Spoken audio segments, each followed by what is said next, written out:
दोस्तों, स्वस्थ और सुरक्षित जीवन जीने के लिए समय पर उचित सलाह जरूरी है।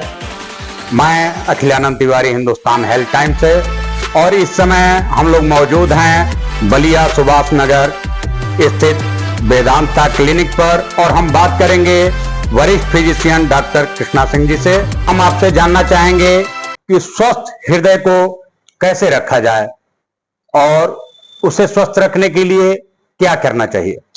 देखिए, ये जानने से पहले ये जानना जरूरी है कि स्वस्थ हृदय के क्या लक्षण है। स्वस्थ हृदय का मतलब है कि आपका रक्तचाप, बीपी, और आपकी धड़कन, जिसको हम हार्ट रेट कहते हैं, वो दोनों सामान्य हो। कहने का मतलब, रक्तचाप का ऊपर वाला, जिसे हम सिस्टोलिक ब्लड प्रेशर कहते हैं, वो 120 के काउंट में आए और नीचे वाला 80 के पास है। उसमें 10 ऊपर नीचे को हम लगभग नॉर्मल मान करके चलते हैं।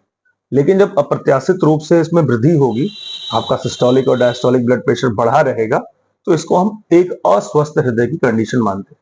इसी तरह से हार्ट रेट है, 60 से 100 तक हम नॉर्मल लेकर के चलेंगे।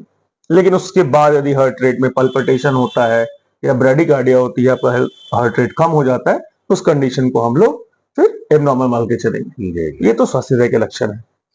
जब हृदय में दिक्कतें आने लगे, रहकर आपका बीपी बढ़ जाए, आपका बीपी कम हो जाए, आपको सर दर्द आने लगे ब्लड प्रेशर के कारण, या आपको चक्कर आने लगे, आपका धड़कन बहुत तेज होने लगे, आप उसके कारण अनईजी महसूस करने लगे, असहज महसूस करने लगे, तो उस कंडीशन को हम हृदय रोग की कंडीशन मान के चलें। जहां तक हार्ट डिजीज के कारणों का सवाल है, वहां तक जितना मैं समझता हूं, ये एक लाइफस्टाइल डिजीज है, जीवन शैली की बीमारियां हैं। यदि आप अपना रक्तचाप का स्तर बनाए रखेंगे तो बहुत हद तक आप हार्ट डिजीज से मौजूद से बच जाएंगे। बेसिक कारणों में हम मान सकते हैं कि हमारा खान पान, हमारे सोने और उठने की आदतें, हमारा लाइफस्टाइल, जिस तरह से हम अपने आप को व्यायाम के अधीन रखते हैं, डाइट के अधीन रखते हैं, इन सब चीजों में यदि अनियमितताएं आएंगी तो हार्ट डिजीज होंगे। इससे हम बच नहीं सकते। डॉक्टर साहब का कहना है कि रक्तचाप से बचना है तो जीवन की दिनचर्या को बेहतर रखना होगा।